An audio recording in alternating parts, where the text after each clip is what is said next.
গতকাল তৃণমূল ছাত্র পরিষদের সমাবেশে বক্তব্য রাখতে গিয়ে মুখ্যমন্ত্রী মমতা বন্দ্যোপাধ্যায় তার পায়ের সঙ্গে রাজবংশীদের তুলনা করেন। দ্য গ্রেটার কোচবিহার পিপলস অ্যাসোসিয়েশনের শীর্ষ নেতা তথা রাজবংশী ভাষা একাডেমির চেয়ারম্যান বংশীবদন বর্মন এই বক্তব্যের তীব্র প্রতিবাদ জানান।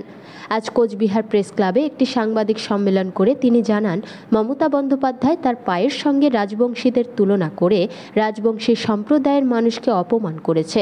এর জন্য মুখ্যমন্ত্রী মমতা বন্দ্যোপাধ্যায়কে ক্ষমা চাইতে হবে এবং তার কথা প্রত্যাহার করতে হবে। মুখ্যমন্ত্রী তার কথা প্রত্যাহার না করলে আগামী দিনে বৃহত্তর আন্দোলনের হুঁশিয়ারি দেন তিনি। ছাত্র সংগঠনের প্রতিষ্ঠা দিবস উপলক্ষে কলকাতায় একটা মিটিংত কইছে, খবরটা ভাইরাল হয়েছে।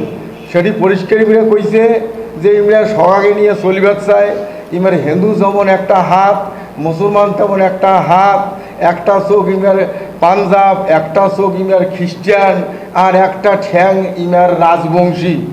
এই কথাটাতে আমরা খুব মর্মাহত আছি, দুঃখবাসী, বেদনাবাসী।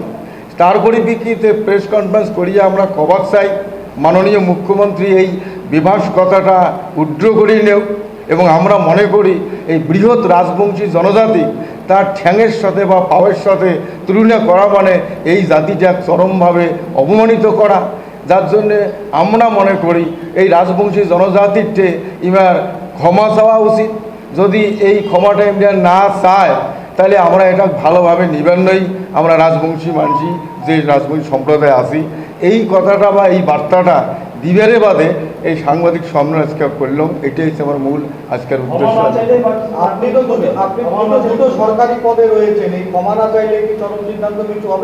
এবার সরকারি পদ এক জিনিস আর জাতিগত সত্তা এক জিনিস। সরকারি পদ খান আসন জন্য ওর জাতি অপমান করবে, এটা তো মানি নেওয়া যায় না। এবার যদি আমরা ওই যে কলুম না অল্প উপকার করিয়া তারা যদি আমরা চরমভাবে অপমান করে, এটা কোনোভাবে মানি নিবেন নয়। আমার রাজবংশী জনজাতি বা জনগোষ্ঠীর মানুষ আমরাও মানি নিবেন নই। ক্ষমা না চাইলে আমরা এটা তো ভালোভাবে নিবেন নই। আমরা ইয়ার প্রতিবাদ কর্ম, জোরালো প্রতিবাদ কর্ম যদি দেখি এবারে কী করে, যদি না করে নিশ্চয়ই এর পরিপ্রেক্ষিতে আমরা জোরালো প্রতিবাদ অবশ্যই করব। এখন আন্দোলন নামাতে খালি রাস্তার নামলে হয় না, গাছস্তরীয়ও হয়, আরও অনেক কিছুতে হয়। সেটা গণতান্ত্রিক পদ্ধতিতে যতগুলো আন্দোলনের প্রেক্ষাপট আছে, সেই প্রেক্ষাপটের ভিত্তিতে জাতির সম্মান রক্ষার্থে আমরা আন্দোলন করতে প্রস্তুত আছি।